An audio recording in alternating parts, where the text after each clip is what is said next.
జనుల తీరు ఎలా ఉంటుందో గమనించండి. తమకూడా వచ్చినవాళ్లను వదిలిపెట్టి ఎవరిదారిన వారు వెళ్ళిపోతారు.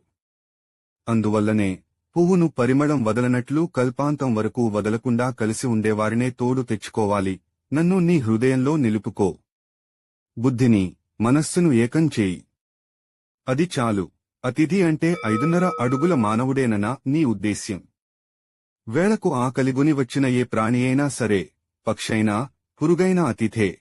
ఏ కోరికా లేకుండా సిరిడీకి వచ్చేవాళ్లు ఎప్పుడైనా రావచ్చు, ఎప్పుడైనా వెళ్లవచ్చు. వాళ్లు నా అనుమతి అడగాల్సిన అవసరం లేదు. ఎప్పుడైనా ఎవరైనా నీ దగ్గరకు భిక్షకుగాని, మరే సహాయాన్ని ఆశించిగాని అడగటానికి వస్తే నీకు చేతనైనంత సహాయం చెయ్యి. ఇవ్వటానికి ఇష్టం లేకపోతే అది నెమ్మదిగానే చెప్పు. అంతేగాని ఎవరిని ఎప్పుడూ కసరవద్దు, తిట్టవద్దు. ఎవరైతే గురుస్థాన ప్రాంగణాన్ని శుభ్రం చేసి చిలుకుతారో వారు దేవుని కృపకు పాత్రులవుతారు. నా మాట విను. జన్మకుండలిని చుట్టచుట్టి అవతలపారే. జాతకాలు చూడవద్దు. సాముద్రికాన్ని నమ్మవద్దు. నాపై విశ్వాసముంచు.